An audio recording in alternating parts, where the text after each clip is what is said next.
सुप्रोता जगत्साक्षिणी सापायात परदेवता भगवती श्रीराजराजेश्वरी।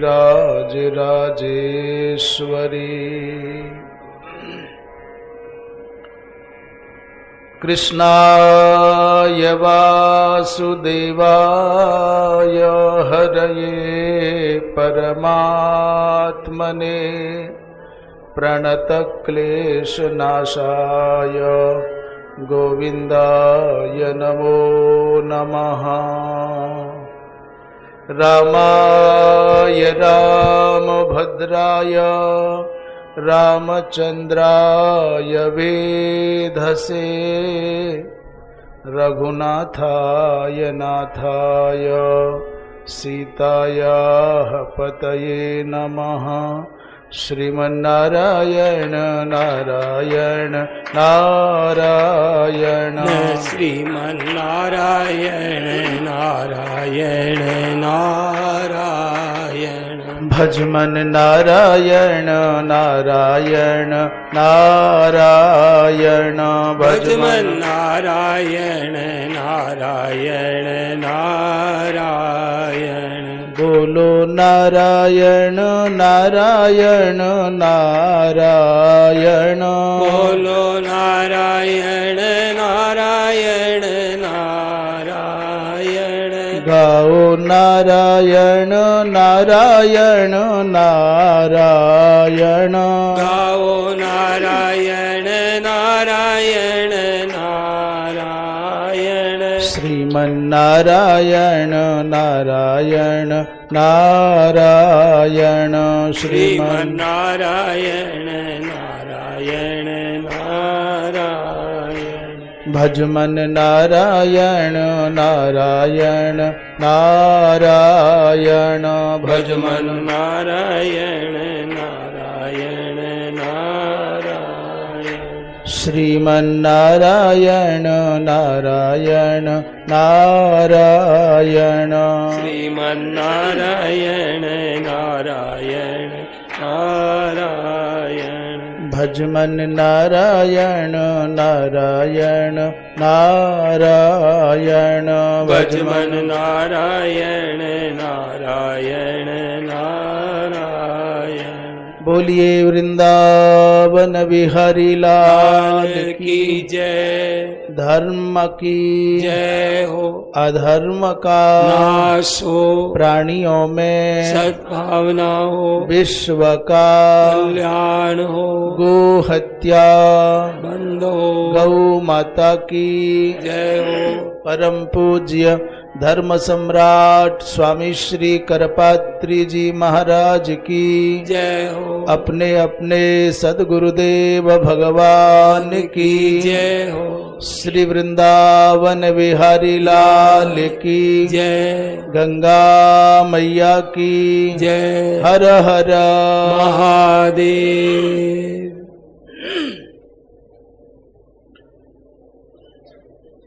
सत्संग परिसर में विराजमान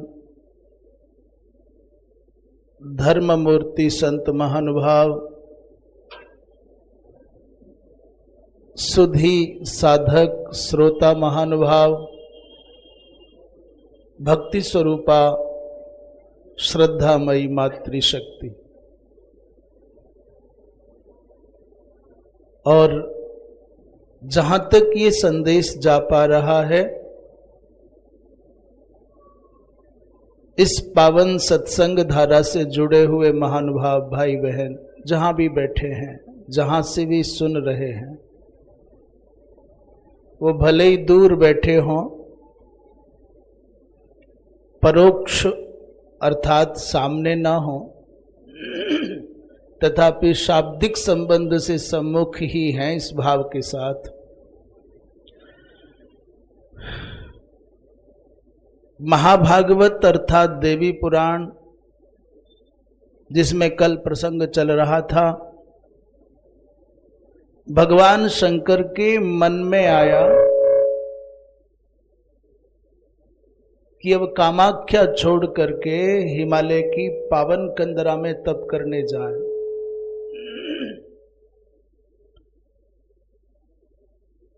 इसलिए हिमालय के पास पहुंचे हैं तो हिमालय ने उनका स्वागत किया। भगवान शंकर ने निवेदन किया कि मेरे समीप कोई आना नहीं चाहिए। एक बात तो ये है कि आप कहीं जाओ तो वहां के अधिनायक अधिष्ठात्री देवता से संवाद करके जाओ। जिनके पास में वर्तमान कालिक अधिकार है, उन अधिकारों का समादर करने का भाव रखना चाहिए। यद्यपि सर्वे सर्वा हैं, भगवान शंकर सर्वाध्यक्ष हैं, सर्वेश्वर हैं, जगन्नियंता हैं, विश्वंभर हैं, पर यह है बड़प्पन। हिमालय क्या कर लेगा भगवान शंकर का बिना आज्ञा के, बिना अनुमति के, बिना बातचीत के जाके बैठ जाए तो?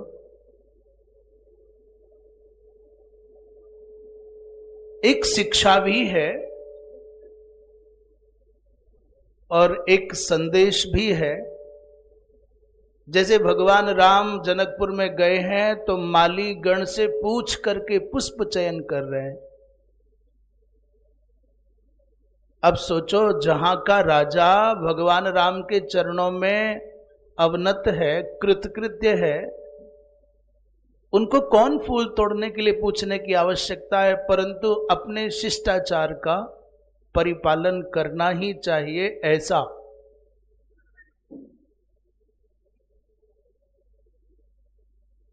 जब हिमालय ने नमस्कार कर लिया, पूजन कर लिया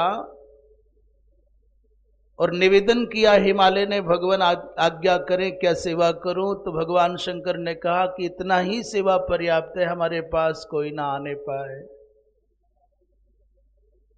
यथा मन निकटे कोपी नैवायाति जनः कदा, और तपो हानिर भवेत संगात तेन संगो भवे नहीं।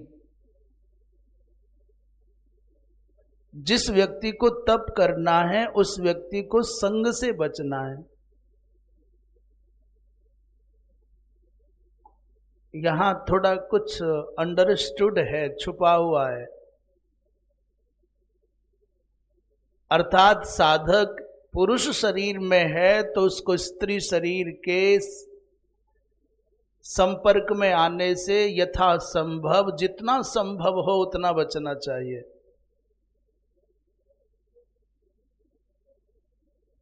और यदि साधक स्त्री शरीर में कोई है तो उसको सामान्यतया पुरुष शरीर के संसर्ग से, सामीप्य से बचना चाहिए, है इसमें छुपा हुआ। बहुत सारे लोग जल्दी समय से पहले ज्ञानी हो जाते हैं, वेदांती हो जाते हैं। क्या है, 5 तत्व का शरीर है, स्त्री का हो या पुरुष का।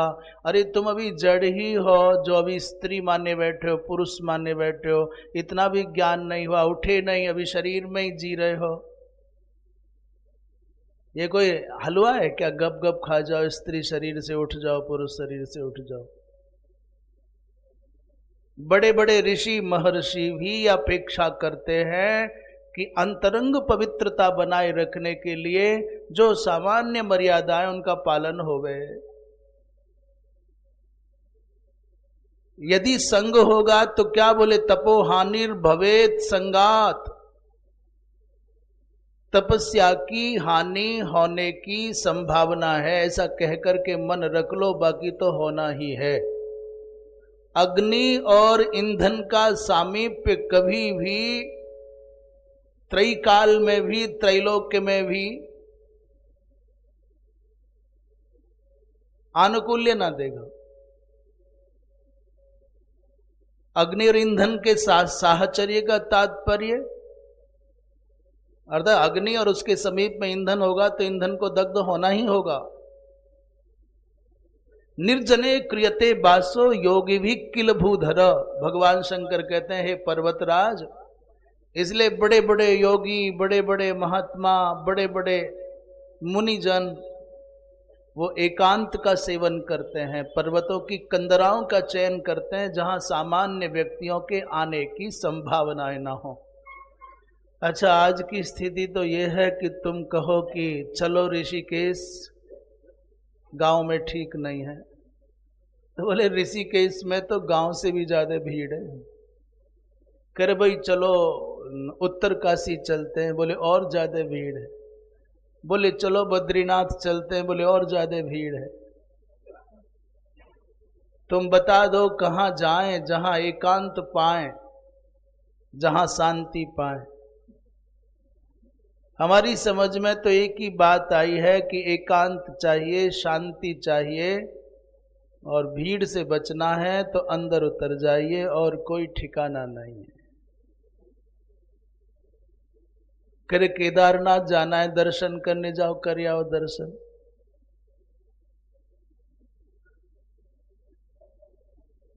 वहां पहले से अधिक भीड़ तैयार घूम रही है। इसलिए कदाचित योगियों ने, ऋषि मुनियों ने कहा होगा कि धूल से, धूप से, धक्के से, धोखे से बचना है। तो जिन जिन के जहां जहां तुमने दर्शन कर लिए, आस्था बनती है, तो कृपया अंदर उतरो और आत्म तीर्थ में अवगाहन करो, आत्म तीर्थ से संबंध स्थापित करो और कल्याण पाओ। अब फिर इसका कोई नकारात्मक अर्थ न लगाए कि तीर्थों में नहीं जाए, जाओ ना, तीर्थों में अवश्य जाओ, पर तीर्थों के नियमों का निर्वाह करने के लिए जाओ, वहां पर्यटक बन करके मत जाओ। तीर्थ यात्रा के कोई नियम है, तीर्थ यात्रा का कोई ना कोई विधान है, तीर्थ यात्री के लिए कोई ना कोई अनुशासन है। अभी घर की अपेक्षा अधिक हैवी भोजन कर रहे हैं, घर की अपेक्षा अधिक सुविधाओं वाले आवास खोज रहे हैं, और कहते हैं जी तीर्थ में जाने को फायदा ही क्यों नहीं हो। कहां से फायदा होगा भाई? आप सुनोगे तो समझ नहीं पाओगे, और समझोगे तो स्वीकार न कर पाओगे, और हमको पता है फिर भी बताए बिना मानेंगे नहीं। तीर्थ में जाने पर पहली रात्रि उपवास करना चाहिए, और अपने राम जी की तो उल्टी यात्रा है, पहुंचते ही सबसे पहले खाने को चाहिए।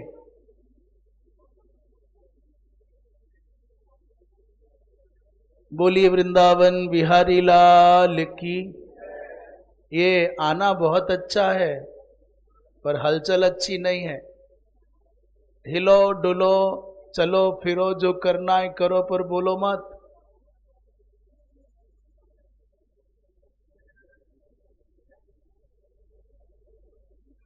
जितने यहां सत्संग परिसर में देवगण विराजित हैं, सब कृपया अपने थोड़ा थोड़ा अपने मौन का दान करें।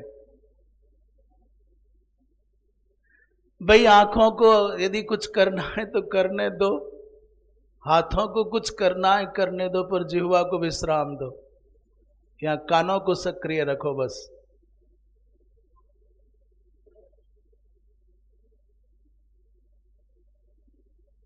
बोलिए वृंदावन बिहारी लाल की। कहते हैं प्रथम रात्रि, प्रथम जब पहुंचे तीर्थ में तो उपवास होना चाहिए। भगवान राम ने भी ऐसा ही किया है, केवल जल पी करके रहे हैं। तो जब शरीर के अंदर आहार नहीं जाएगा तो अपने आप शरीर ठंडा हो जाए। जो उमंग है ना, जो उत्पात है, आंखों को आहार नहीं मिलेगा तो आंखों के ब्याज से जो मन को क्षोभ होता है वो क्षोभ नहीं होगा। त्वचा को आहार नहीं मिलेगा, भोजन नहीं मिलेगा, तो त्वचा के माध्यम से आहार पाकर के रंगीला हुआ जो मन है वो अपने आप शांत होगा। नासिका के माध्यम से जो आहार मिलता है, सुगंध के लिए भागते हो, बड़ी खुशबू आ रही है, चलो वहां। तो इस नासिका के व्यास से विक्षुब्ध हुआ जो मन, विक्षुब्ध होने वाला जो मन है, वो जब आहार नहीं मिलेगा तो क्षुब्ध न होगा, शांत होगा। और जीव के द्वारा जो चटर चटर चटपटा मन बड़ा कूदता है। निराहार का तात्पर्य भोजन रहित होना मात्र नहीं है। आहार का संबंध केवल जिह्वा से नहीं, आहार का संबंध आंखों से भी है। आहृयते इति आहारः, आंखों से जो रूप का भोजन किया जाता है, नासिका से जो गंध का भोजन किया जाता है, कानों से जो सांसारिक शाब्दिक संगीत आदि का जो भोजन किया जाता है, और त्वचा से जो स्पर्श सुख का भोग किया, गद्दा चाहिए ही चाहिए। ये त्वचा के द्वारा प्राप्त किया जाने वाला स्पर्शात्मक भोजन है। ये वाली सुविधा चाहिए, पंखा चाहिए, कूलर चाहिए, एसी चाहिए, ये भी त्वचा का भोजन है।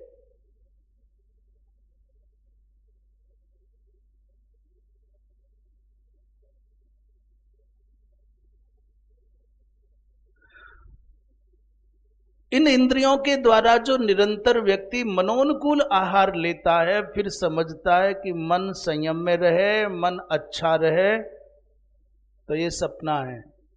इससे बढ़िया भ्रम दुनिया में कोई नहीं हो सकता। आपने प्राय सबने सुना होगा, प्राय सत्संगी हो और आजकल पुराने पुराने महापुरुषों के प्रवचन भी सहजता से उपलब्ध हो ही जाते हैं। श्रद्धेय डोंगरे जी महाराज ने ये प्रसंग कहा है अपने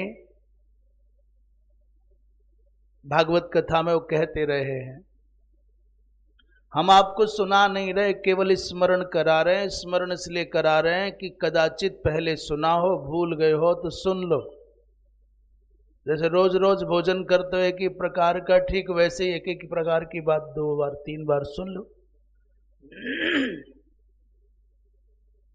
एक राजा के यहां एक बकरा था,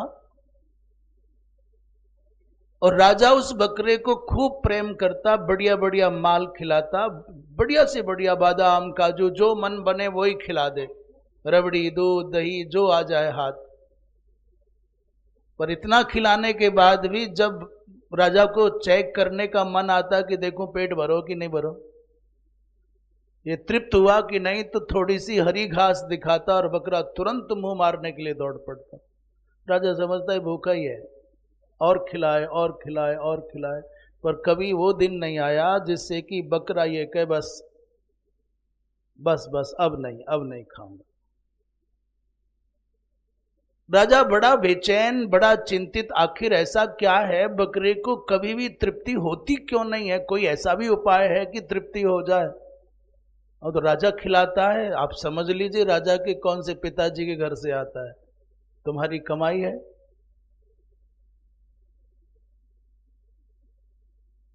एक दिन राजा जब स्वयं प्रयत्न करके हार गया तो घोषणा कराई, जो भी व्यक्ति मेरे राज्य में मेरे बकरे को तृप्त कर देगा, अर्थात इतना संतुष्ट कर देगा, तृप्त कर देगा कि लौट करके बकरा फिर हरी घास की ओर मुंह न करे, तो मैं उसको उचित इनाम दूंगा, आधा राज्य दूंगा, जो भी माने कल्पना करो। कथा है, दृष्टांत है। बड़े बड़े विचारवान लोग आए, बड़े बड़े विद्वान लोग आए, बड़े बड़े युक्ति और तर्क वाले लोग आए, परंतु बात नहीं बनी। सारे दिन बढ़िया उस बकरे को चराते, हरी हरी घास और बढ़िया बढ़िया माल खिलाते, पानी पिलाते, सेवा करते। नेला शाम को आता चमकता दमकता और मोटा हुआ, और जैसे ही राजा घास दिखाता तुरंत बकरा ही ठहरा, लपक करके घास की ओर भागता। राजा कहता नहीं भूखा है बकरा, तो तुम्हारा नाम नहीं ले रहे, चिंता मत करो।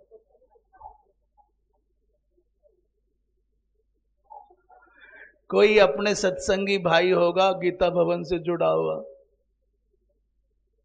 उसने सुना कि कोई राजा है जो कहता है मेरे बकरे को संतों के संग रहने से युक्ति जानता होगा, मेरे बकरे को तृप्त करना है। तो वो समझ गया कि बकरे को खिला करके पिला करके संतुष्ट नहीं किया जा सकता, उसने कहा राजन मैं जिम्मेदारी लेता हूं और चिंता मत करो, आज शाम को जब बकरा आएगा ना ये घास नहीं खाएगा। राजा ने कहा भाई बड़ी बड़ी बातें बनाना अलग बात है, परंतु आज तक ऐसा कभी हुआ नहीं। तो भाई ने कहा आप चिंता ना करें। श्रीमान जी बकरे को लेकर के गए बढ़िया बढ़िया गंगा के किनारे पर, जहां हरी हरी कहीं दूब घास थी बढ़िया से बढ़िया चमकती हुई, और हाथ में एक सोटा लिया बढ़िया वाला डंडा। जैसे ही बकरा खाने के लिए घास की ओर मुख करता, दो इधर से मारता और दो इधर से मारता, फिर छोड़ देता बकरा। फिर बकरा भूखा भी था, आदत भी बिगड़ी थी, फिर मुंह डालता तो फिर दो डंडा इधर दो डंडा इधर। आधा घंटे की पढ़ाई लिखाई का परिणाम ये हुआ कि बकरा ये समझने लगा कि मामला कुछ गड़बड़ है। जैसे ही हरी घास की ओर मुंह करता हूं वैसे ही डंडा पड़ता है। तो डर के मारे बकरे ने घास की ओर मुंह, घास को देखता पहले और घास को देखते ही तुरंत डंडे की ओर देखने लग जाता।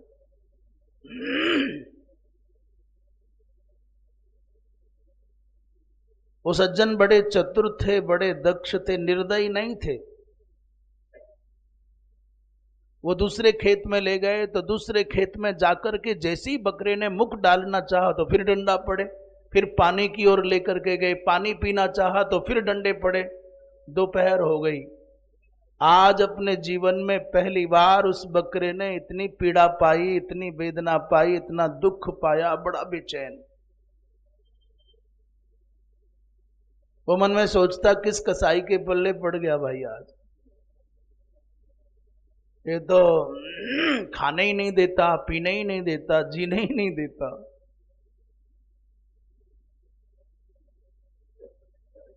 थोड़ी देर छुट्टी करने के बाद दूर हो गया वो सज्जन सत्संगी भाई डंडा लिए, और जैसे ही खाने को मुख करता तो मारता नहीं, डंडा दिखा भर देता।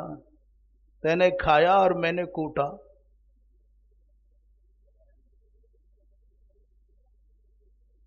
सायंकाल तक ऐसी स्थिति आ गई कि भूखा, अत्यंत भूखा क्षुधातुर वो बकरा घास को देख तो सकता था पर खा नहीं सकता था। खाने के चक्कर में डर लगता डंडा पड़ेगा। भूखा प्यासा शाम को लाए तो आज बकरा लड़खड़ा रहा है, कोख उसकी खाली है। बचपन में गाय भूखी है कि पेट भरा है कैसे पता चलता? तो छोटे छोटे होते तो कहते भाई कोख खाली है, यही भूखे होने का प्रमाण है।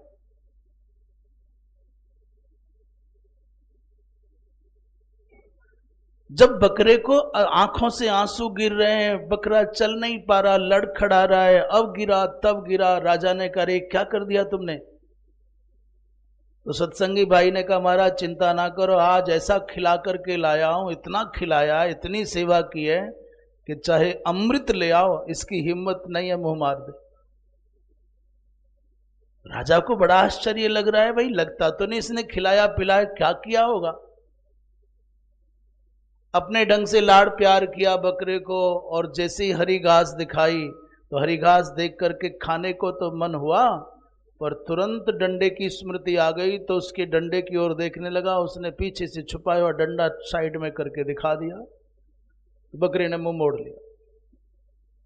राजा ने दूसरी बार, तीसरी बार, चौथी बार प्रयत्न किया कि बकरा भूखा होगा, पीड़ित होगा, खाए, पर राजा के द्वारा दिए गए दिव्य भोगों को देखने पर बकरे को डंडे की मार याद आती है। राजा समझ गया कि नहीं अब ये खाएगा नहीं, तो पूछा भाई सच बताओ कि तुम कौन हो, कहां से आए और क्या तुम्हारे पास विद्या है? देखने से लगता है बकरा भूखा है, पीड़ित है, पर खाने से डर रहा है, बात क्या है? तो सत्संगी भाई ने कहा महाराज अपराध क्षमा हो तो सच्चाई बताओ। राजा ने कहा जाओ तुम्हारे सब अपराध क्षमा मांगो, क्षमा पर सच बताओ क्या बात है। सत्संगी भाई ने कहा महाराज मैंने इसको एक तिनका नहीं खाने दिया है, एक बूंद पानी नहीं पीने दिया है, और जब जब इसने खाना और पीना चाहा है तब तब इस पर डंडे की मार पड़ी है। दुनिया का कोई व्यक्ति बकरे को उसके अनुरूप छोड़ करके, संतुष्ट करके तृप्त नहीं कर सकता। राजा बड़ा प्रसन्न हुआ, भाई तुम बड़े बुद्धिमान हो। बोले बुद्धिमान क्या महाराज, हम तो सत्संगी हैं। और तुलसीदास जी महाराज ने कहा कि बिनु सत्संग विवेक न हो। ये विवेक सत्संग से मिला है। डोंगरे जी महाराज कहते हैं कथा बकरे की नहीं, ये कथा तुम्हारे और हमारे मन की है।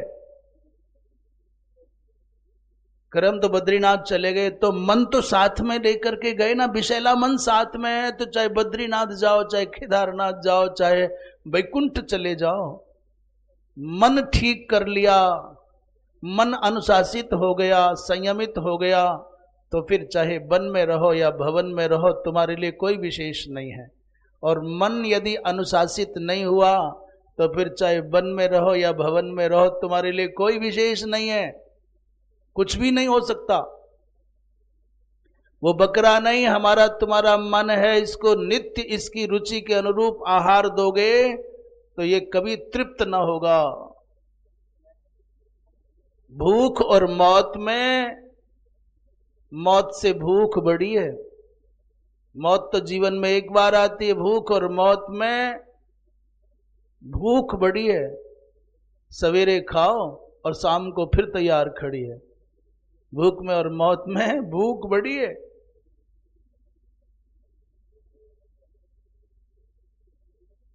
भगवान शंकर ने कहा निर्जने क्रियते बासो योगी भी किल भूधर। इसलिए बड़े बड़े योगी एकांत में, निर्जन में रहना चाहते हैं।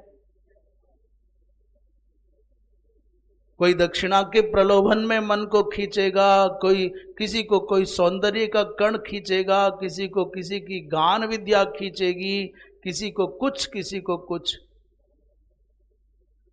इसलिए कोई आना नहीं चाहिए। आना नहीं चाहिए का तात्पर्य यहां ऐसा नहीं लिखा कि माता पार्वती ना आवे, पर शिव पुराण आदि, स्कंद पुराण आदि प्रसंगों से ये ज्ञात होता है कि भगवान शंकर ने चाहा कि पार्वती जी ना आवे। यहां ऐसा वर्णन नहीं है, देवी पुराण में नहीं है। हिमालय ने कहा भगवान जैसा आप आज्ञा करेंगे वैसा ही होगा। न ममाज्ञाम बिना केना गंतव्यम महता पिच। हिमालय ने वहां अपने सब लोगों को, सेवकों को आदेश दिया कि कोई भी खबरदार, जहां गंगा का अवतरण हुआ है उस क्षेत्र में कोई नहीं जाएगा। और यदि मेरी आज्ञा का उल्लंघन करके कोई जाएगा तो समय दंड्यश्च बध्यश्च भविष्यति न संशयः। तो फिर मेरे द्वारा दंडनीय होगा, मेरे द्वारा वध योग्य माना जाएगा, अर्थात उसको मृत्यु दंड दिया जाएगा जो उस क्षेत्र में जाएगा जहां भगवान शंकर साधना कर रहे हैं। वो घर बड़े पुण्यात्मा का घर होगा, वो क्षेत्र बड़े पुण्यात्मा का क्षेत्र होगा, जहां कोई साधक साधना करने के लिए उस भूमि का वर्ण करेगा। तुम्हारे द्वारा सुरक्षित वातावरण में कोई भजन करता है तो मानो आपने बिना कुछ किए तीनों लोक जीत लिए। कोई महात्मा भजन कर रहा है और निर्विघ्न भजन कर पा रहा है आपकी योजना के कारण, तो बड़ी उपलब्धि हो गई। धीरे धीरे भगवान शंकर अपने ध्यानावस्था में भगवती माता पार्वती का स्मरण करने लगे हैं। पार्वती का पार्वतीत्वेन स्मरण नहीं है, अर्थात जगदम्बिका की भावना से, साधना के भावों से भरे हुए भगवान शंकर ध्यानस्थ हैं।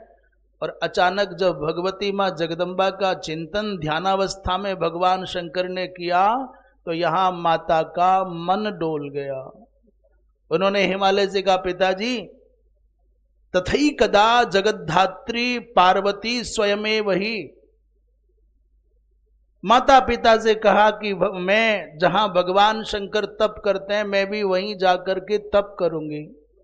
आप इस घटना को ऐसे मत समझना कि मां पार्वती बालिका हैं और भगवान शंकर कोई सामान्य बालक है। आद्या शक्ति त्रैलोक्य की अधिष्ठात्री भगवती जगदम्बाई मां पार्वती हैं। और विश्वंबर भूतनाथ विश्वेश्वर भगवान शंकर जब ध्यानावस्था में भगवती का स्मरण करते हैं एकात्म भाव से, तो माता पार्वती को आता है कि साधक की साधना को प्रतिफलित करने के लिए सामीप्य की अपेक्षा, इसलिए माता पार्वती जा रही हैं। बात क्या हुई, माता पार्वती के मन में ऐसा भाव दो कारण से आ रहा है। एक तो ध्याता ध्यान कर रहा है, दूसरा ब्रह्मा जी महाराज को भगवान शंकर ने जब दंडित किया, तिरस्कृत किया, एक समय ऐसा हो गया। इस विषय में थोड़ा स्पष्टीकरण दें। किसी व्यक्ति को यदि कदाचित स्खलित होते हुए देखो, नारायण, किसी व्यक्ति को स्खलित होते हुए देखो, स्खलित माने अपने स्वरूप से च्युत होते हुए देखो, पांव फिसल गया, गिर गया, मतलब समझ में आ गया क्या कहना चाह रहे हैं। काजल की कोठरी में कैसहू सयानो जाए, काजल की एक लीख लागी है पे लागी है। ये संसार काजल की कोठरी है। बिना मतलब के भवाल मत करो कि महाराज जी भगवान है, महाराज जी अमुक है, महाराज जी अमुक है। महाराज जी में कोई दोष हो ही को नहीं सके। थोड़ा सनातनी थोड़े भावुक होते हैं ना, बहुत ज्यादा, थोड़े क्या बहुत ज्यादा भावुक होते हैं। बिना मतलब के किसी को भगवान बना करके बिठा देंगे जबरदस्ती। वो अपने कपड़े बचाए घूम रहा करे, भगवान है वो तो। लाखों की भीड़ पागलों की तरह पीछे घूमेगी, भगवान भगवान भगवान साक्षात, और बाद में बेचारा मनुष्य ही तो है, कोई चूक हो जाए तो अगर भगवान बिगड़ गया। कृपया मनुष्य को भगवान मत बनाओ, उसे जीने दो, अपने जीवन को ढंग से जीने दो भाई। न जाने कितने प्रकार के तंत्र किसी भी व्यक्तित्व को नष्ट करने के लिए सक्रिय हो जाते हैं, तुमको खबर भी नहीं पड़ती। तुम प्रचार से सम्मोहित हो जाते हो और तुम अप्रचार से क्षुब्ध भी होने लग जाते हो। ये प्रचार तंत्र है, किसी को ही ऊंचाइयां दे दे, प्रचार तंत्र है उसकी ऊंचाइयों को ठप से गिरा दे। एक समय था किसी के दर्शन के लिए पूर्णिमा के दिन कहते हैं कई हजार की भीड़ लगती थी, और एक दिन आ गया बेचारे तरस गए एक व्यक्ति का मुंह देखने के लिए भी। ऐसा नहीं करना चाहिए। कह रहे थे कि किसी व्यक्ति के जीवन में कोई त्रुटि दिख जाए तो मानवीय भूल मान करके इग्नोर मारो, ज्यादा दिमाग मत लगाओ। और दूसरे के दोष देखने का बहुत शौक हो ना, बहुत सुख मिलता हो, किसी की बुराइयां देखनी है तो बढ़िया वाली देखो ना, बिल्कुल बिना मिलावट की, असली वाली। बोले कहां मिलेंगी? बोले तुम्हारे अंदर। अरे भाई, असली घी के नाम पर बाजार से लाओगे तो संदेह बना रहेगा कि पता नहीं दूध ठीक था कि नहीं था, दही ठीक था कि नहीं था, बिलोना किया कि ना किया, और घी ठीक है कि नहीं है। अपने घर की गाय अपने हाथ से सेवा करो, अपने हाथ से दूध निकालो, उसका दही बनाओ, उसका मक्खन बनाओ, उसका घी बनाओ, प्योर है। तो असली वाली पवित्रतम बुराइयां देखनी है तो अंदर झांको ना, इतना भंडार है, प्योर मिलेगा माल। दूसरे की बुराई देख करके क्या पाओगे? दूसरे की बुराई तब देखो, चर्चा तब करो जब तुम्हारे अंदर कोई बुराई ना हो, तब समझें कि हाँ तुम बहुत पवित्र आत्मा हो। तो नई चक्कर में नहीं पड़ना चाहिए। ये बात क्यों चल रही है? ब्रह्मा जी महाराज के जीवन की एक घटना ऐसी है जो केवल हमारे और आपकी शिक्षा के लिए है। इतनी सुंदर कविता लिखी और उस कविता के द्वारा प्राप्त होने वाले यश का उपभोग करने की वृत्ति आ गई तो ये अपनी कन्या का उपभोग करने की जैसी बुराई है। अपने हाथ से बहुत सुंदर चित्र बनाया और चित्र बनाने के बाद जो उससे प्राप्त यश है उसका उपभोग करने की वृत्ति आ गई तो मानो अपनी संतति का उपभोग करने की जैसी दोष लग गया। अपनी वाणी प्रशंसा करना, अपनी ही कन्या अपनी संतति के साथ उपभोग करने की दुष्प्रवृत्ति जग गई। एक सुंदर सौंदर्य संपन्न आकृति बनाई और उस आकृति का सौंदर्य सुख पाने की लालसा मन में जग गई। ये दोष हो गया।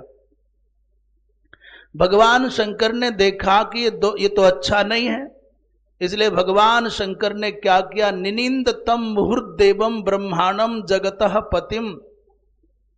जब भगवान शंकर ने ब्रह्मा जी की निंदा की, उस समय भगवान शंकर के द्वारा प्राप्त तिरस्कार से ब्रह्मा जी लज्जित हो गए।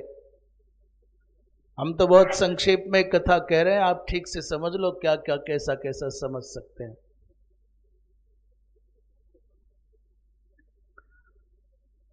उस समय ब्रह्मा जी महाराज ने लज्जित होकर के भगवती मां जगदम्बा की आराधना की। और आराधना क्यों की ये भी सुन लो। तपसा आराधयामास माम जगन मोहिनीम शिवाम। भगवती माता पार्वती कहती हैं कि ब्रह्मा जी ने मेरी तपस्या करके मुझको प्रसन्न किया।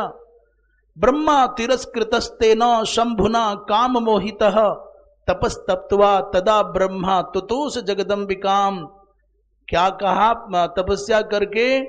बोले भगवती से कह रहे यथाहम मोह मापन्नः, हे मैया जैसे मैं मोहित हुआ हूं, जैसे मेरे चित्त में काम का आवर्त आया है, वैसे ही तथा शंभुम विमोहय, ऐसे ही एक दिन शंकर जी को भी मोहित होते हुए देखना चाहता हूं। अभी आजकल कोई होते हैं ना, परेशान हो गए किसी से, अरे बोले लाल मिर्च का हवन करना है। क्यों? बोले उसने मारना है। करे और क्या करे? बोले सरसों के तेल के तिल का तेल का दीपक जलाना है, शंकर जी ने नवाना है। क्यों? बोले उसने मारना है। अरे भले आदमी, भजन ही करना है तो आत्म कल्याण के लिए करो, अपनी बुराइयों को मारने के लिए करो। ऐसा अमूल्य समय दूसरों को नष्ट करने में लगा रहे हो, जबकि उसे नष्ट होना है अपने आप। थोड़ी प्रतीक्षा कर लो, 2-4 साल अपने आप मर जाएगा। इसलिए भक्ति के पथ पर बढ़ने वाले, साधना के पथ पर बढ़ने वालों के मन में जो भाव आता है कि उसने मारना है, ये अभिचार करना है, ये मारण मोहन वश्य उच्चाटन करना है, ये भक्ति के पथ की विकृतियां हैं।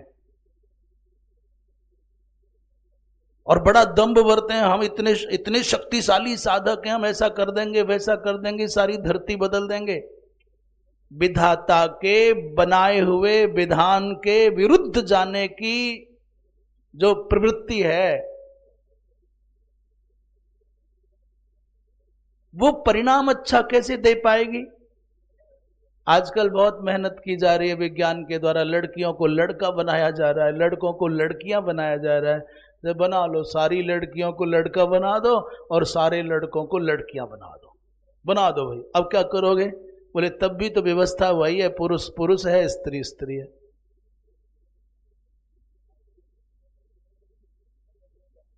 यदि यही सिस्टम स्वीकार्य है तो फिर ब्रह्मा जी कौन सा गलत कर रहे हैं? करने दो ना भाई।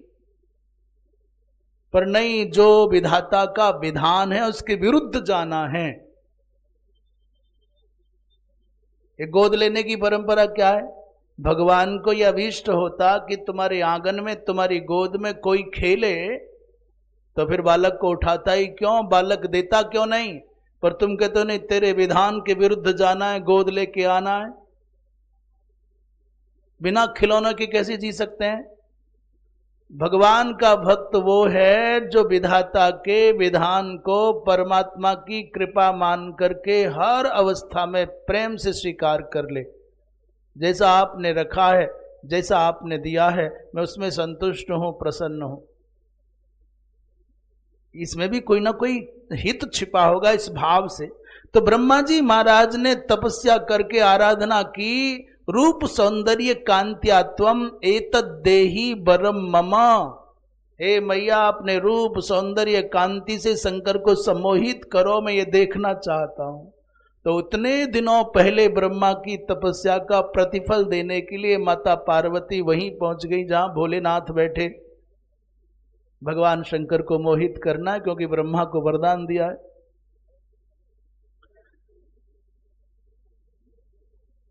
मोह यस्व महादेवम संसार विमुखम प्रभुम, ये संसार से विमुख महादेव हैं, इनको मोहित करना है। तो ब्रह्मा के उस वरदान को पूर्ण करने का समय आ गया है और मन में मैया ने भाव कर लिया है कि महादेव को मोहित करना है, जिससे कि योग का परित्याग करके महादेव मुझको भार्या के रूप में स्वीकार कर लें। दोनों बातें, ब्रह्मा जी का संकल्प भी पूरा करना है और शंकर भगवान की साधना का प्रतिफल भी देना है। इसलिए सखीद्वय को संग लेकर तप हेतु चली घर से उमा। दो सखियां साथ में ली माता उमा ने, माता पिता की आज्ञा ली। आजकल तो बहुत चलन दिख रहा है, बहनें बेटियां विवाहित नहीं होना चाहती, विवाह नहीं करना चाहती। मुझे एक बात कहने का मन आ रहा है। श्रद्धेय स्वामी जी महाराज के मन में रंच मात्र भी भाव आ गया होता ना, तो मेरा ऐसा विचार बनता है कि हजारों हजारों बेटियां उनके एक इशारे पर घर छोड़ करके एकाकिनी रहने के लिए निकल पड़ती। वो कहते थे भजन करना है। श्रद्धेय स्वामी राम सुखदास जी महाराज एक इशारा भर कर देते।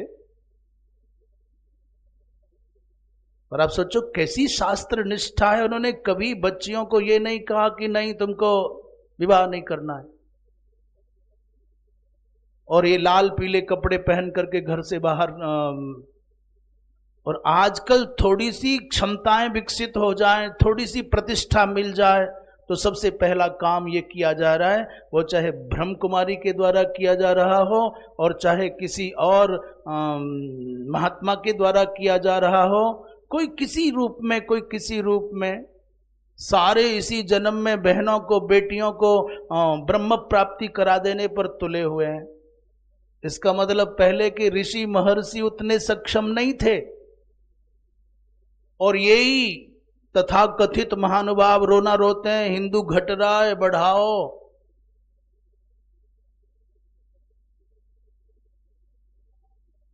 कितने संस्थान माने कितने अड्डे खुले हुए हैं जो बच्चियों को कहते हैं अरे नहीं नहीं शादी की क्या आवश्यकता है, करो आओ। कोई लाल पहना करके राजी, कोई पीला पहना करके राजी, कोई सफेद पहना करके राजी।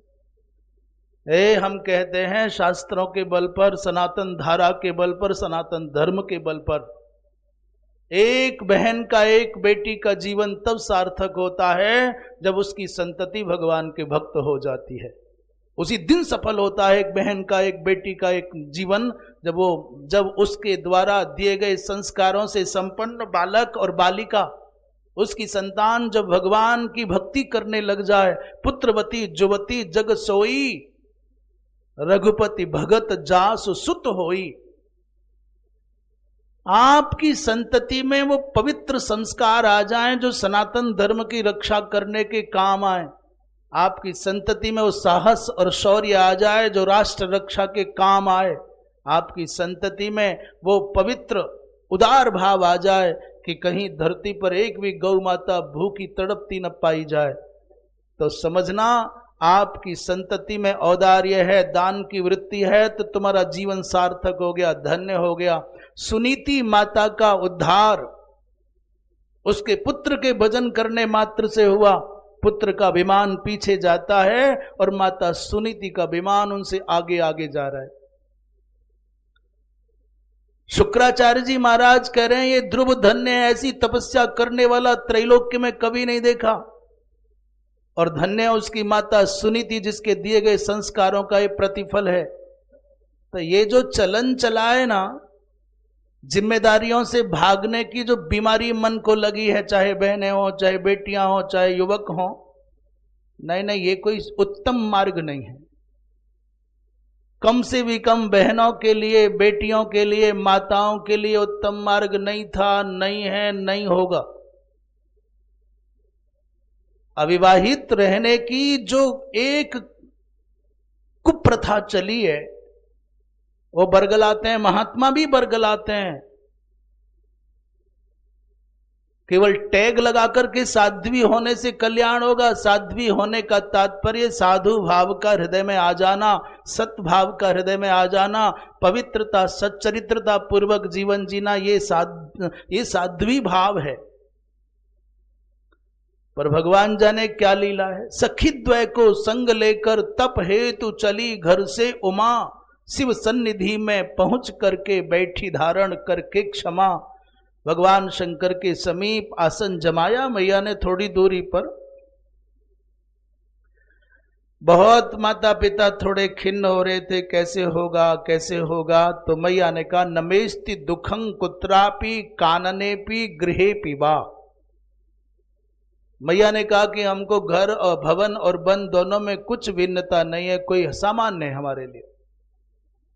नमेस्ति निर्जने भीतिर मातस्त्वम सुस्थिरा भव। मैया तुम चिंता मत करना, मुझको निर्जन में रहने पर डर नहीं लगता। क्यों? बोले अहम शमशान संवासा, अहम श्मशान संवासा महाकाली शवासना। मेरा तो स्वभाव है श्मशान में रहने का, और मेरा स्वभाव है शव का आसन बना करके बैठकर साधना करने का। भगवती मां जगदंबिका भगवान शंकर के देह को आसन बना करके बैठती है। ये दूसरी भाव के प्रसंग हैं, उधर जाने की अभी कोई आवश्यकता नहीं। इसलिए मैं महादेव को मोहित करने के बाद उनकी भार्या बनूंगी ऐसा कहकर के भगवती माता पार्वती। और उसका दूसरा कारण भी था।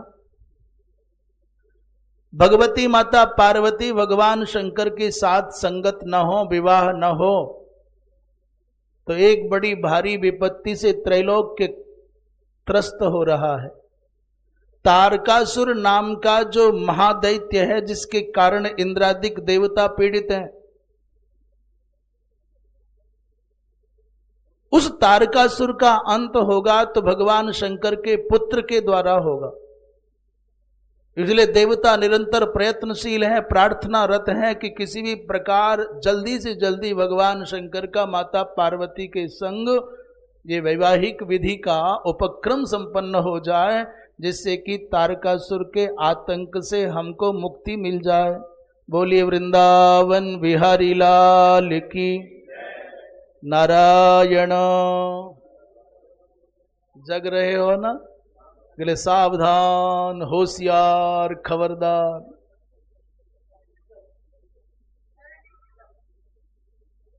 जयकारे का मतलब है जगते रहना, नहीं तो लुटेरे लूट ले जाएंगे।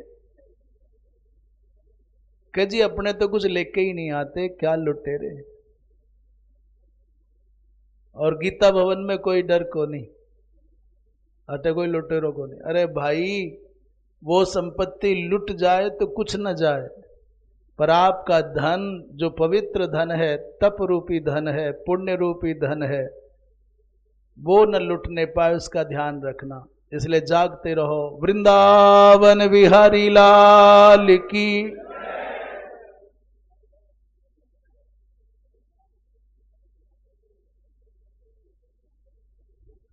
ब्रह्मा जी महाराज के पास में सब देवता गए हैं। गए देवगण ब्रह्मपुर कह तारक आतंक, और राज्य भ्रष्ट चिंता परा दीनहीन जिमि रंक।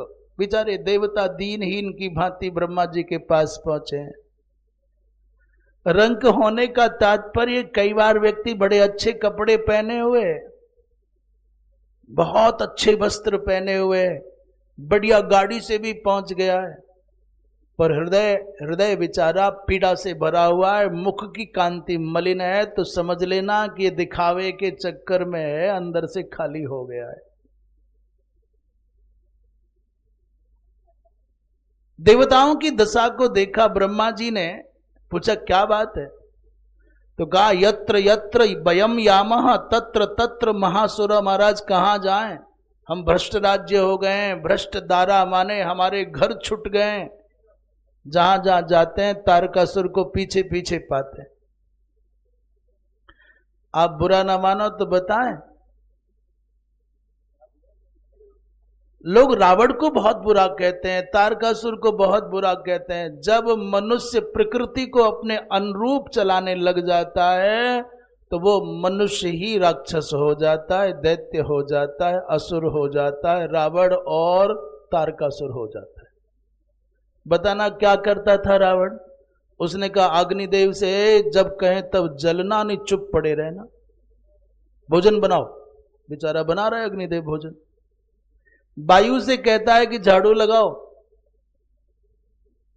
वरुण देव से कहता है हमारा पानी भरो, जब कहें तब आना, नहीं चुपचाप बंद पड़े रहना। तो बेचारे वरुण देव ऐसे ही करते।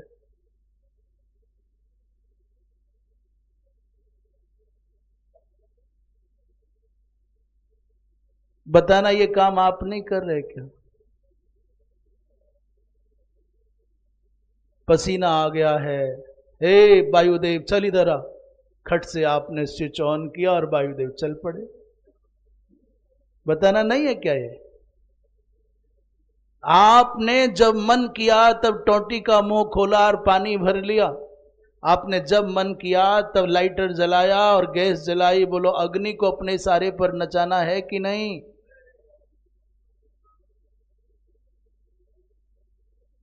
केवल उपलक्षण की दृष्टि से कह रहे हैं। आप भयंकर गर्मी के मौसम में ठंडी का सुख भोगना चाहते हो, इसका मतलब तुम प्राकृतिक नहीं हो, तुम विकृतियों के साथ में जीना चाहते हो।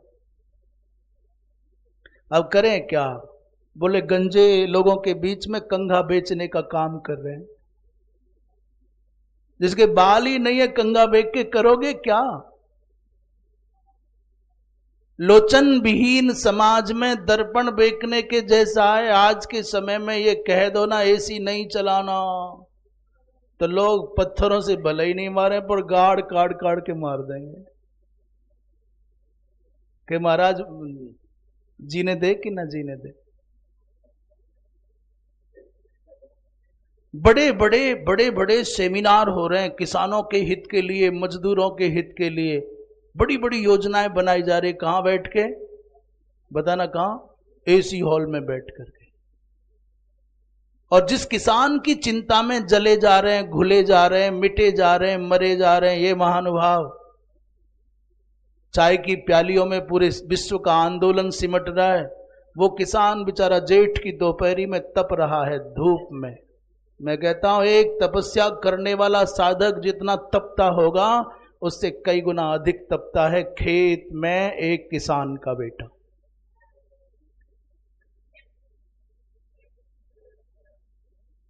वो सर्दी हो, गर्मी हो, बरसात हो, वो अन्न उगाने के लिए चाहे उसकी मजबूरी होगी कि अन्न उगा करके बेचता है। पर दुनिया की कोई शक्ति ऐसी नहीं 1 करोड़ रुपए में भी एक दाना उगा करके दिखा दे, एक केले के पेड़ पर एक फल लगा करके दिखा दे, क्योंकि ये फल पैसे से नहीं आएगा। वो तो कोई धरती की कोख में अपने श्रम के बिंदुओं का बीज बोएगा तो ही कभी पेड़ पल्लवित होगा, फलित होगा और केला घर आएगा, अन्न घर आएगा। मजबूरी है उसकी, बेचना पड़ता है। इसलिए भोजन करते समय जितना अन्नपूर्णा माँ का स्मरण करना आवश्यक है, जितना भगवान का स्मरण करना आवश्यक है, जितना भगवान का भोग लगाना आवश्यक है, मैं कहता हूं उतना ही एक उस अज्ञात अन्नदाता किसान का स्मरण करना परम आवश्यक हो जाता है। अपने बच्चों को संस्कार दो कि अन्न थाली में जो आया है ये किसी की तपस्या का परिणाम है, तो कम से भी कम वो बालक इस बात का महत्व समझेगा, तो अन्न का तिरस्कार न होगा, अन्न का दुरुपयोग न होगा, अन्न नष्ट न होगा। इसलिए मजबूरी में लोगों ने लिखा, यहां लिखना पड़ता होगा कि नहीं लिखना पड़ता होगा, उतना ही लो थाली में कि व्यर्थ न जाए। मुझे आशा है यहां के लोग तो सब जगह जगाए होंगे। खाओ मन भर पर छोड़ो ना कन भर। अन्न का निरादर नहीं करना चाहिए, अन्न का तिरस्कार नहीं करना चाहिए, अन्न का दुरुपयोग नहीं करना चाहिए, उसे नष्ट होने से बचाना चाहिए। बिजली है, पानी है, भले ही आपको साक्षात इसका मूल्य नहीं चुकाना पड़ता, परंतु इसका दुरुपयोग नहीं करना चाहिए। अपने कमरों से निकलो तो भाई कम से भी कम अपने पंखा, अपने कूलर, अपनी बिजली सब बंद करके निकलना चाहिए, पानी व्यर्थ न जाने पाए। ये साधना का ही अंग है। सावधानी आपकी साधना को प्रमाणित करती है। तो ये बात क्या चली, इंद्र चंद्र वरुण आदि कहते हैं महाराज भ्रष्ट राज्य वयम, हम भ्रष्ट राज्य हैं, जहां जाते हैं वहीं पीछे पीछे खड़ा पाया जाता है, इसलिए इसके विनाश का कोई ना कोई उपक्रम करो नारायण। ब्रह्मा जी ने कहा कि हां, न हरिर न हरो न हम न यूयम तस्य घातका। ब्रह्मा जी महाराज कहते हैं देवताओं से ना तो इस तारकासुर को हरि भगवान विष्णु मार सकते हैं, और ना हरह माने भगवान शंकर मार सकते हैं, और ना यूयम माने तुम देवता भी नहीं मार सकते। ऋते महेश तनयम, भगवान शंकर के पुत्र के अतिरिक्त कोई नहीं मार सकता। इसलिए सब प्रयत्न करो कि भगवती मां जगदम्बा माता पार्वती के साथ भगवान शंकर का विवाह हो जाए।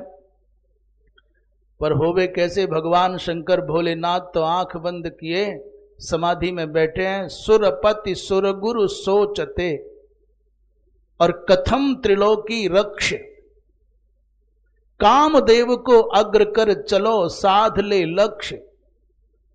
तो देवताओं के गुरु बृहस्पति जी महाराज और देवराज इंद्र ये सब परस्पर बैठ करके विमर्श करते हैं उपाय क्या है। तो कहा भाई अब तो एक ही उपाय है कि महादेव को सम्मोहित करने के लिए कामदेव का प्रयोग किया जाए।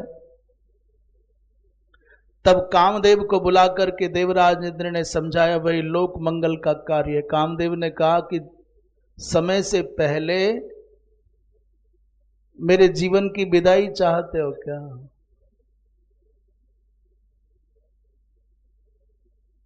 अरे बाबा, महादेव को सम्मोहित करने की बात करते हो, तुमको खबर है कि किसके सामने भेजना चाहते हो?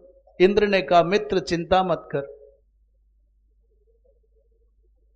हम तुम्हारी महिमा को जानते हैं, तुम्हारी सामर्थ्य को जानते हैं, दुनिया में कोई तुमसे बाहर नहीं है।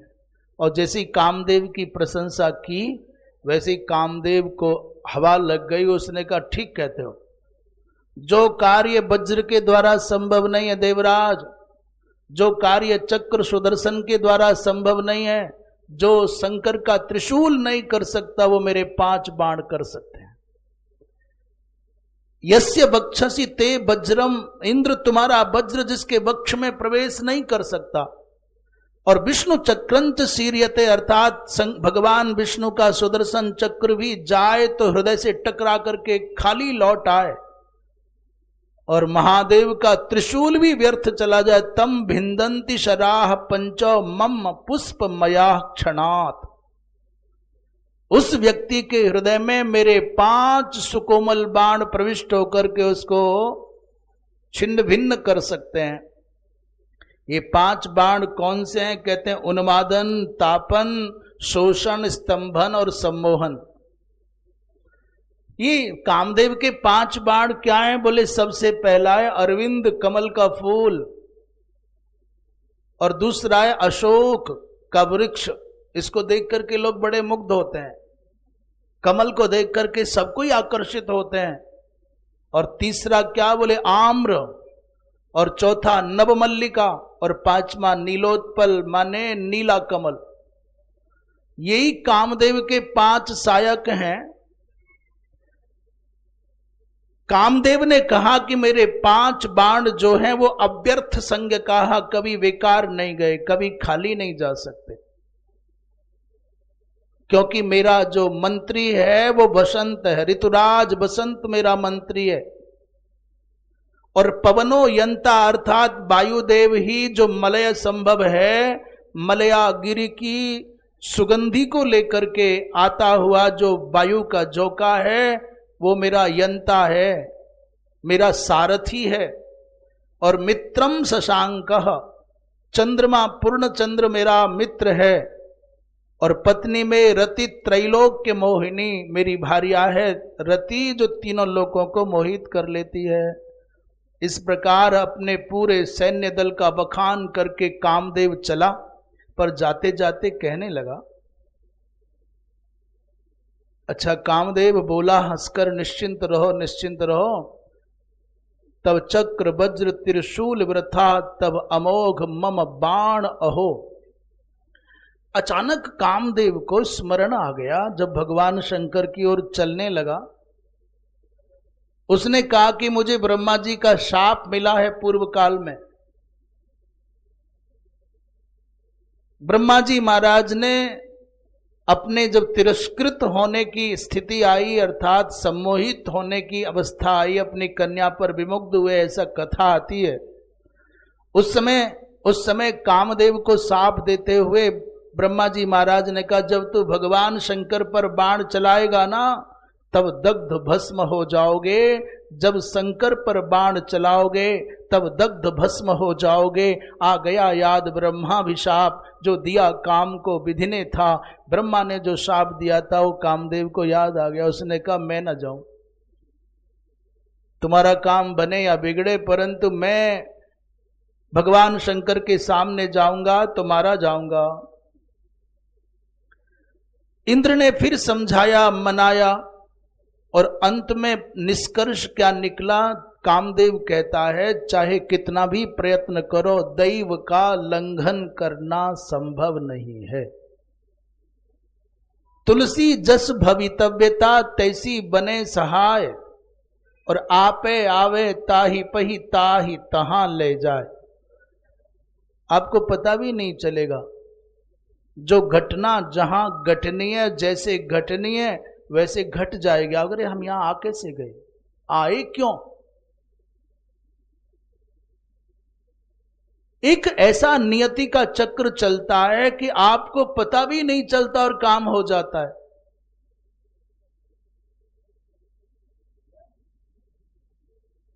कामदेव कहते हैं, हर नेत्राग्नि निर्दग्धो भविष्यसि, मने सोयम में समय प्राप्तः, शाप कालो निवारितः, दैवम न पुरुष कोपी शक्तो लंघयितुम क्वचित। कोई भी पुरुष संसार में ऐसा सामर्थ्यवान नहीं है जो प्रारब्ध का लंघन कर जाए। इस विषय में विचार बहुत हुआ विद्वानों में। 3 प्रकार के कर्म कहे जाते हैं, संचित, क्रियमाण और प्रारब्ध। जिनको कर्म कहते हैं उनके 3 भाग हैं। एक है संचित कर्म, दूसरा है क्रियमाण कर्म, और तीसरा है प्रारब्ध कर्म। संचित का मतलब है तुमने सैकड़ों जन्मों में जो विभिन्न प्रकार के कर्म किए वो इकट्ठे हो गए एक जगह विधाता के भंडार में। और प्रारब्ध उनको कहा जाता है, इस जन्म की यात्रा को आरंभ करने के उपक्रम में आपका एक विवरणिका बनाई जाती है। उसमें पुण्य पाप सब तुम्हारे धर दिए जाते हैं एक मुट्ठी। बोले इस जन्म के लिए हो गया विभाग। प्रारब्ध माने इस जीवन के आरंभ की प्रथम भूमिका में जो कर्मों का एक भागांश रख दिया जाता है। उसमें कुछ पुण्य होते हैं, कुछ पाप होते हैं।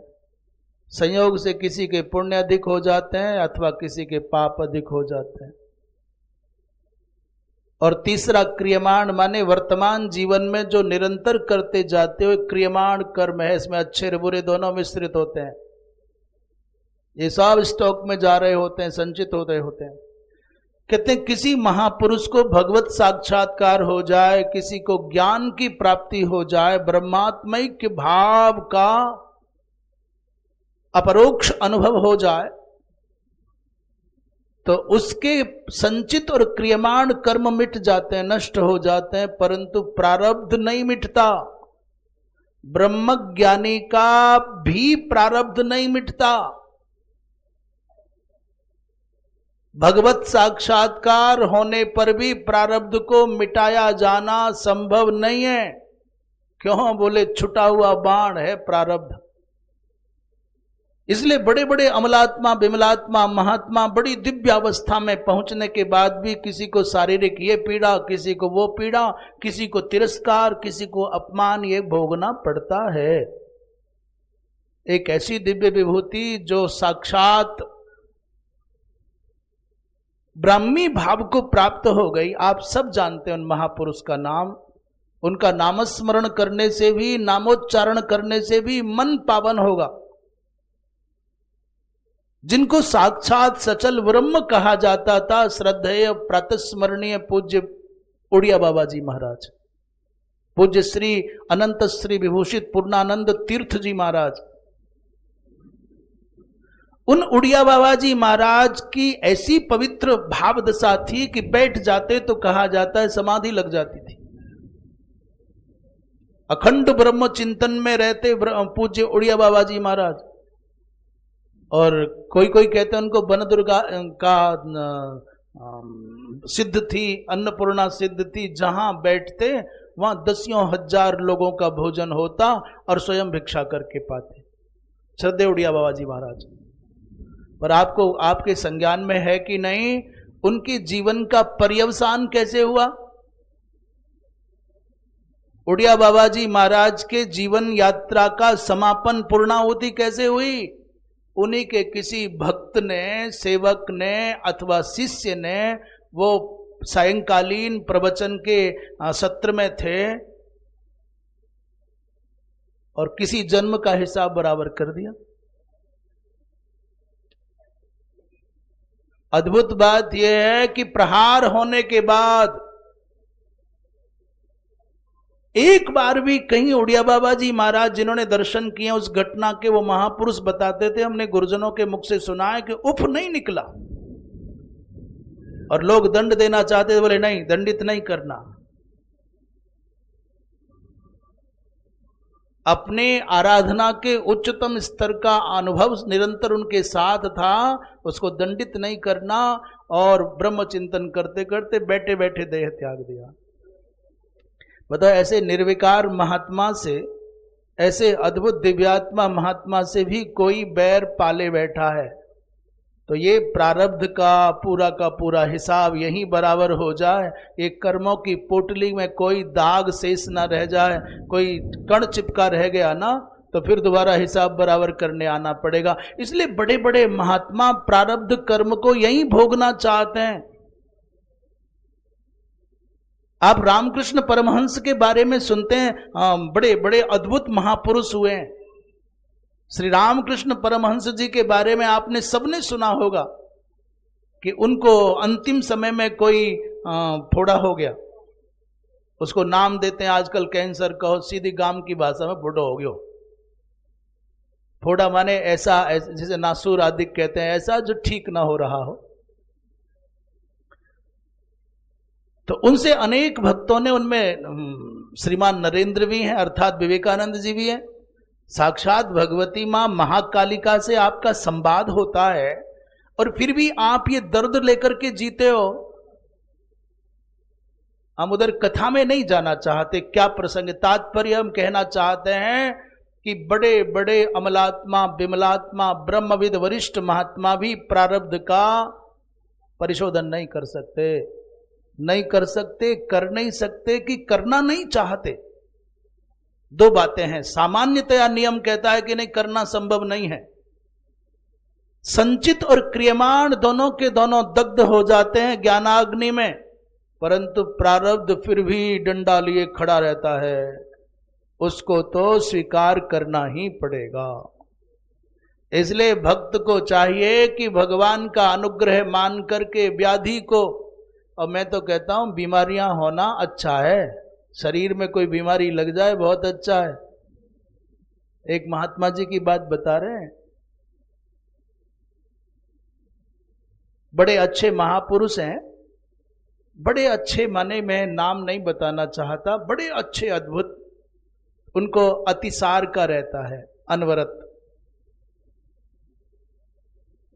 एक दिन में लगभग, अच्छा आचार विचार संपन्न है तो लगभग 20 बार तो उनको स्नान करना ही करना पड़ता है। 20 बार उनको अखंड मिट्टी का प्रयोग करने वाले हैं, विधिवत उतने बार जितना लिखा है शास्त्र में उल्लेख। 2-4 किलो मिट्टी रोज लगती है। एक बार हमने निवेदन किया कि गुरुजी ये क्या ऐसा, उन्होंने कहा बहुत अच्छा हुआ समय पर बीमारी लग गई, हमको युवावस्था में लग गई थी, और ये बीमारी न लगती तो न जाने संसार की कौन कौन सी बीमारी लग जाती शरीर को। शरीर को ये बीमारी न लगती तो ज्ञान के आधार पर, साधना के कारण, ज्ञान के कारण, सुंदरता के कारण न जाने कौन कौन सी बीमारियां चिपक जाती। बहुत अच्छा हुआ बीमारी ने बचा लिया। वो महापुरुष कह रहे हैं बहुत अच्छा हुआ बीमारी ने बचा लिया। फुर्सत ही नहीं है किसी की ओर देख।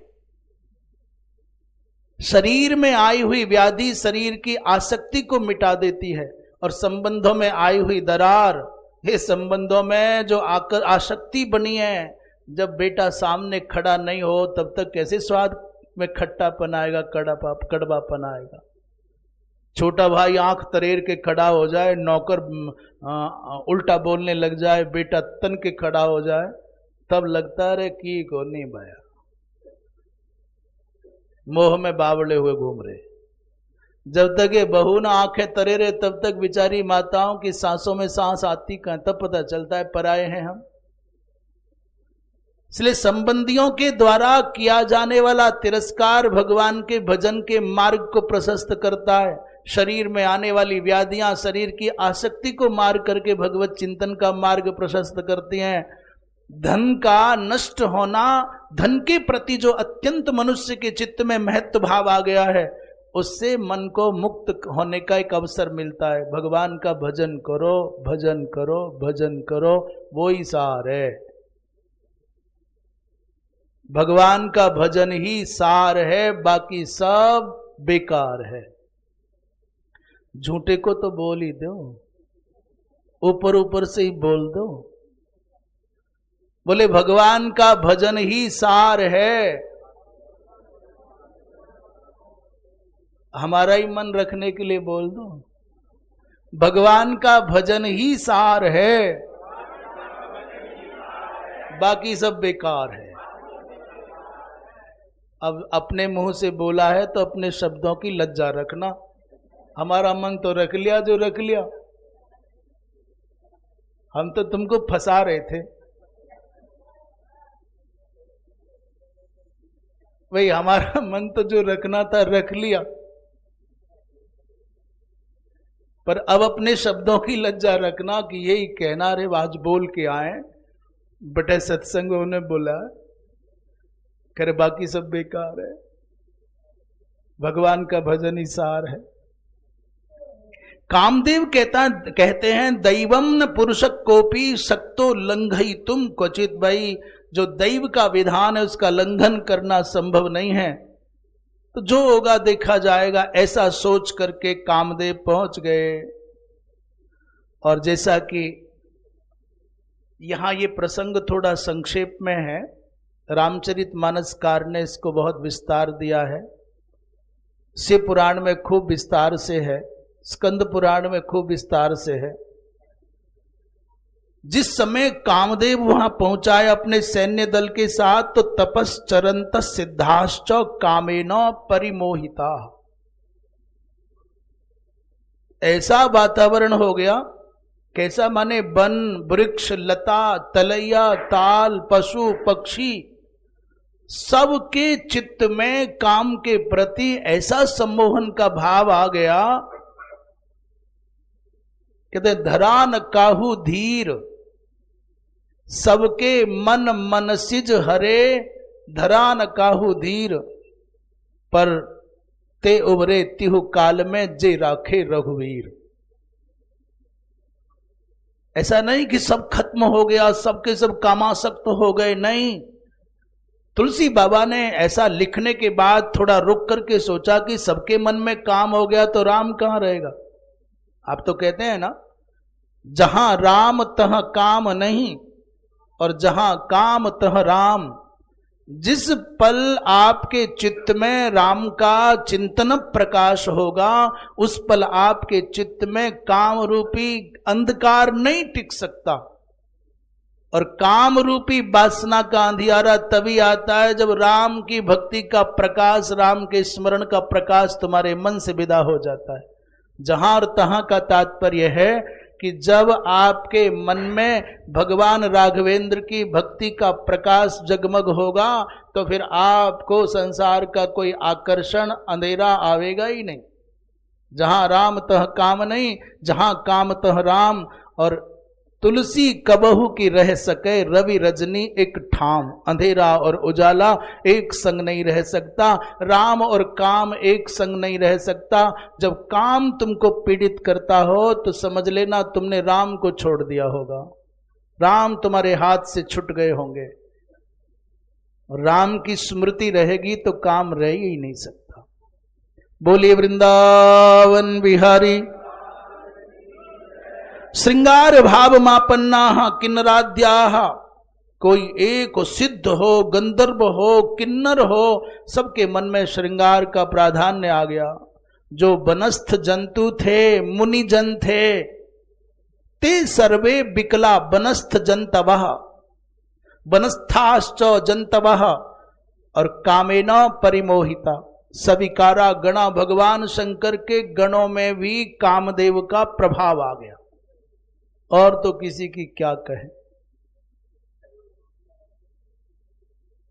पर भगवान शंकर का ध्यान भंग नहीं हुआ। निश्चलम शंकरम वीक्ष विषन्नश्चाप मुद्मोहन। कामदेव ने देखा कि महादेव पर अभी प्रभाव नहीं पड़ा, और जैसे ही भगवान शंकर पर उसने सम्मोहन का बाण चलाया तो भगवान शंकर का ध्यान भंग हो गया। आंख खुली तो सामने भगवती मां पार्वती का दर्शन हो गया। पार्वती की उस पवित्र कांति से विमुग्ध हुए भोलेनाथ का अब मन ध्यान में नहीं जा रहा है।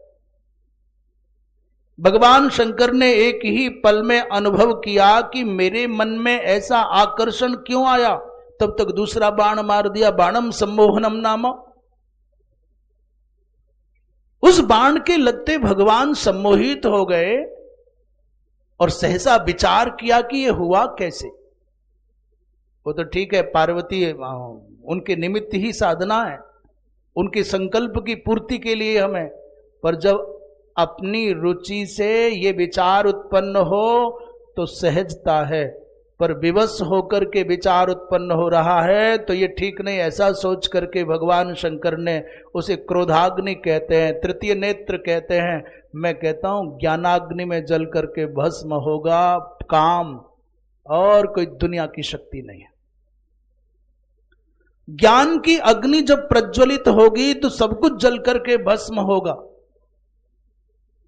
संसार के समग्र आकर्षणों को जब तुम नष्ट होते, निस्सार होते हुए देखोगे विचार की अग्नि में। कमल के फूल को देख करके मन में सुंदरता का बोध होता है, परंतु कमल के फूल के उस उत्पन्न आकर्षण से मुक्त होना चाहते हो तो विचार करो, विचार की अग्नि जलाओ। पूछो कि आज ये कमल का फूल इतना सुंदर लग रहा है तो 2 दिन बाद इसका क्या होगा। बताओ 2 दिन बाद कमल का फूल क्या रहेगा। ना वो सौंदर्य रहेगा, ना वो सुगंधी रहेगी, और ना ये पंखुड़ियां खिली आपको बिखरी हुई। और एक दिन आएगा कि पानी पर पड़ी हुई, फिर एक दिन आएगा कि कीचड़ बनी हुई। कीचड़ से निकला कमल कीचड़ में समा जाने वाला है, तो काय का आकर्षण आपको पीड़ित करेगा। विचार की प्रज्वलित अग्नि के जलने पर, प्रज्वलित अग्नि के होने पर आकर्षण शेष नहीं रहेगा। और इससे पहले विचार करना है कितना सुंदर कमल का फूल है, तो 2 दिन पहले क्या था, बोले कली था। उससे पहले क्या था, बोले पत्ता था। उससे पहले क्या था, बोले लता था। उससे पहले क्या था, बोले कीचड़ था। आप पूर्वापर का विचार करने लग जाओगे तो आकर्षण के जितने भी केंद्र तुमको सम्मोहित कर रहे हैं उनसे बच जाओगे। मान लो, कल्पना करो, उदाहरण के लिए कहते हैं किसी स्त्री का यौवन तुमको आकर्षित करता है, तो कल्पना करो 80 वर्ष की अवस्था में ये यौवन रहेगा क्या।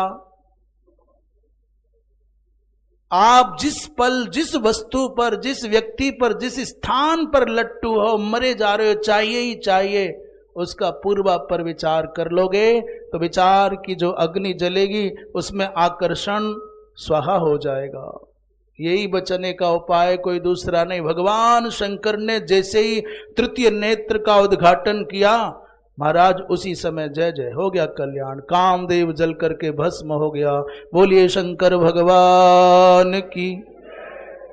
यद्यपि बड़े बड़े ऋषियों महर्षियों ने कहा ऊंचई रुचुर महादेवम काम रक्षण कारणात् प्रभो शिव जगन्नाथ रक्ष रक्ष मनोभवम। हे महादेव कामदेव की रक्षा करो, पर जब तक लोग प्रार्थना कर पाते तब तक तो कामदेव का कल्याण हो गया। आप जो हम बोल रहे हैं वो प्रैक्टिकल व्यवहारिक है, प्रयोगात्मक रूप है। विचार की अग्नि जलाओ, आप देखोगे दुनिया का कोई भी आकर्षण टिकेगा ही नहीं। मान लो जो आज लग रहा है ये भवन मिल जाता, बड़े काम की जगह है, बड़े मौके की जगह है, और पता किसी को नहीं है कि जगह काम की है कि नहीं, मौके की है कि नहीं। कहीं चौराहे पर कोई प्रतिष्ठान बिकने की संभावना हो, धर्मशाला के अमुक के दुकान बन जाएगी, घर बन जाएगा, ऐसा सोचते हैं ना, दिमाग लगाते हैं लोग। जिसकी भूमि है वो सोच रहा है ये बिक जाए और बढ़िया मोटा पैसा मिल जाए तो क्या हो जाए, बोले आनंद आ जाए। जिसकी वो चौराहे पर अच्छी लोकेशन पर, प्राइम लोकेशन पर भूमि है, भवन है, वो मन में सोचे बैठा है ये निकल जाए तो गांव में जाकर के 100 बीघे जमीन लूंगा, 100 किला जमीन लूंगा, ट्यूबवेल लगाऊंगा और पेड़ लगाऊंगा, ठाठ से जीवन गुजारूंगा। और 10-20 अलग अलग घूम रहे हैं, कितना भी पैसा लग जाए, सारा सोना दाप पे लग जाए, कर्जा भी उठाना पड़े, बस कैसे ये जगह मिल जाए तो बस आनंद आ जाए। एक उस भूमि को बेच करके आनंद आ जाए सोच रहा है, और एक सोच रहा है कि मिल जाए तो आनंद आ जाए। एक पैसा में आनंद खोज रहा है और एक भूमि में आनंद खोज रहा है। ये किसी को पता नहीं कि दुनिया में कहीं आनंद है भी कि नहीं है। ये भूमि आ जाए तो आनंद हो जाए, और एक भूमि बिक जाए तो आनंद हो जाए।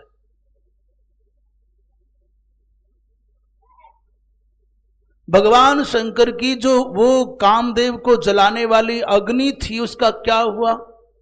जो शिव कोपाग्नि कहो, त्रिनेत्राग्नि कहो, ज्ञानाग्नि कहो, कहते हैं ब्रह्मा जी महाराज ने उसको बड़वाग्नि को समुद्र के अंदर स्थापित कर दिया, जिससे समुद्र का जल बढ़ने ना पाए, लोक रक्षा भी हो गई, अग्नि को भी स्थान मिल गया।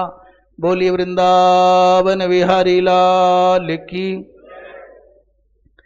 अब भगवान शंकर ने जैसे तैसे अपने नेत्र बंद किए, ध्यानस्थ होना चाहा तो कामदेव को जला दिया, पर जो आंखों के कैमरों से मैया का फोटो खिंच गया और हृदय की गैलरी में सेव कर लिया, अब नहीं आंखें बंद हो। बंद आंखें हो जाएं तो इन आंखों से जितना दिखता उससे ज्यादा अच्छा बंद आंखों से दिखता है। ये बंदर की जैसी वृत्ति का व्यक्ति योग के नाम पर आंख भी बंद कर लेना तो जो खींची गई फोटो है सब देखता रहता है। हाँ, जो पहले से बनाई गई वीडियोज हैं वो सब चलती रहती हैं अंदर अंदर।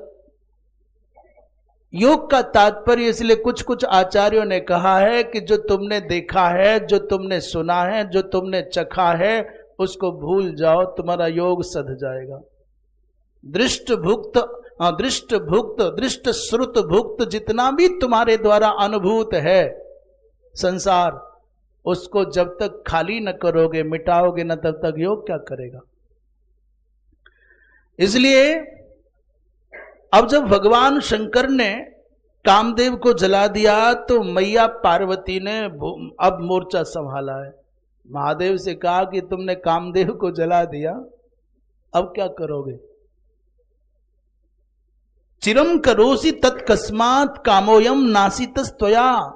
तुमने कामदेव को जला दिया और काम के नष्ट होने पर पत्नी का क्या प्रयोजन है। भगवान शंकर ने ततो निमील नेत्राणि प्रहर्ष पुलकान्वितः, नेत्र बंद किए, हर्षित हुए, और मैया पार्वती को देख करके कह रहे हैं अद्याहम कृतकृत्योस्मि यत्वाम साक्षात् परात् पराम पुरः पश्यामि चार्वंगीम सतीमिव मम प्रियाम। भगवान शंकर ने साक्षात भगवती जगदम्बा के इस दिव्य स्वरूप को देखा। मैं आज कृतकृत क्यों, जैसे जैसे सती का ऐसी वही रूप मेरे सामने आप धारण करके आ गई हैं। भगवती मां पार्वती ने कहा मैं ही सती हूं, दक्ष की पुत्री बनकर के आई थी और आज फिर इस हिमालय की पुत्री बनकर के आई हूं। तो भगवान शंकर ने कहा देवी एक बार वही रूप जो दक्ष के यज्ञ में आपने धारण किया था उस रूप का दर्शन कराओ तो मन को संतोष हो जाए। वही झलक चाहिए जो मेरे मन में बसी है।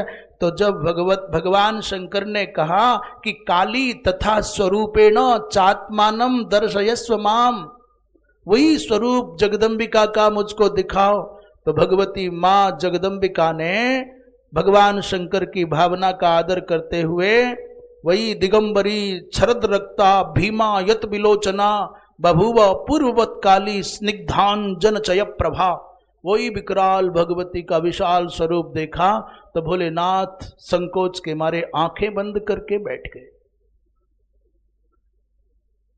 और उस समय भगवान शंकर ने भयाक्रांत होकर के भगवती की 1000 नामों से स्तुति की है।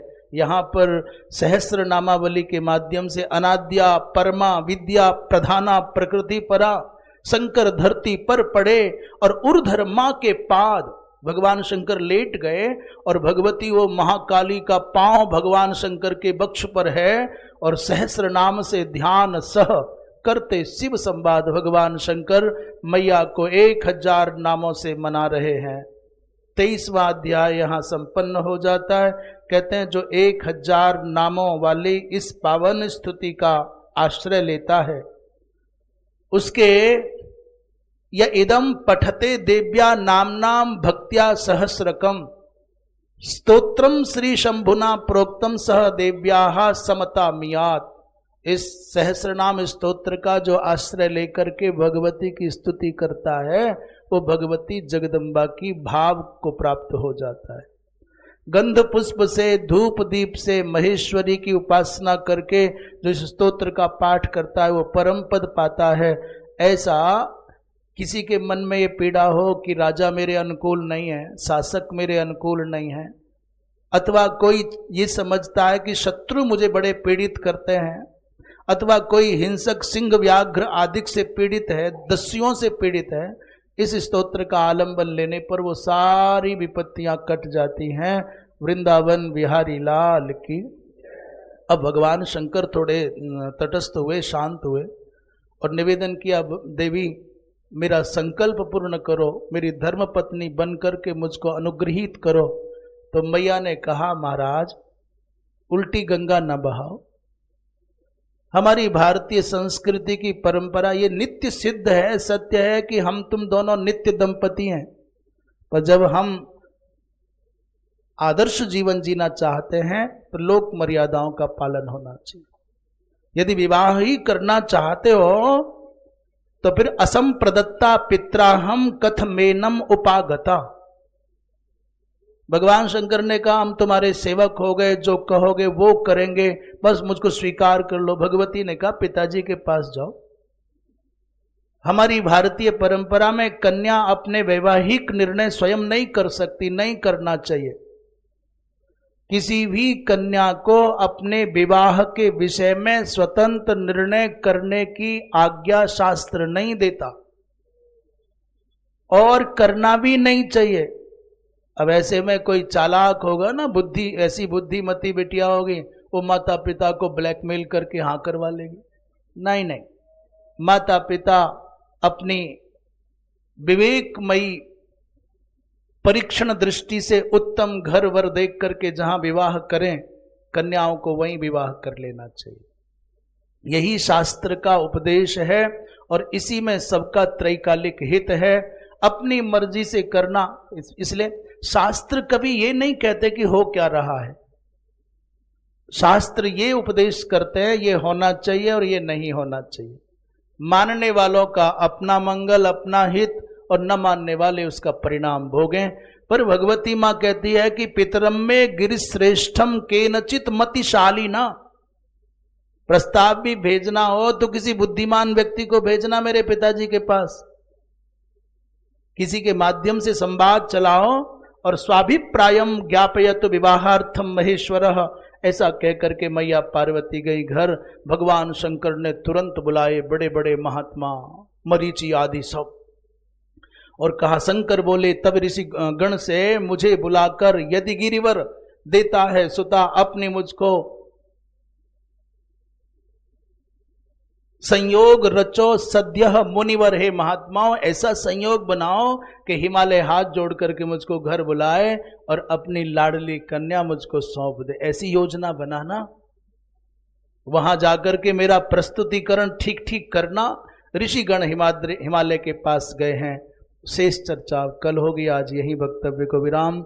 श्रीमन नारायण नारायण, श्रीमन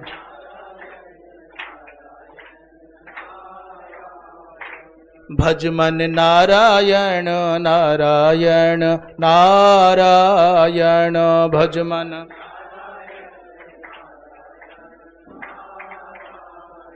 अभी आज कई दिन बाद ऐसा लग रहा है कि लोग यहाँ कुछ रहते हैं, हाँ, और ये संख्या थोड़ी और बढ़े तो चित्त को चैन आए। जैसे किसी को अपना हरा भरा बाग बगीचा देख के आंखों को सुख मिलता है, मन प्रसन्न होता है, और बाकी तो मर्जी तुम्हारी ही चलेगी। भाई आ गए हो तो कमरे बड़ी मुश्किल से मिलते हैं, उनका सुख क्यों छोड़ा जाए। कितना कितना मुश्किल से कमरे मिलते हैं, उनको छोड़ करके क्यों आए सत्संग में। नहीं भाई, आप कमरा नहीं छोड़ना, और छूट गया तो उतनी देर का जो कक्ष का सुख है, वो सैया का सुख है, उसे वंचित रह जाओगे। श्रीमन नारायण नारायण नारायण, श्रीमन नारायण नारायण नारायण, भजमन नारायण नारायण नारायण, भजमन नारायण नारायण नारायण। बोलिए वृंदावन बिहारी लाल की जय। ये जो प्रश्न है अब हमसे चूक गए, ध्यान से उत्तर कल बता देंगे इसको। ये जिन भी भैया का प्रश्न है इसका उत्तर कल देंगे, याद रह गया तो।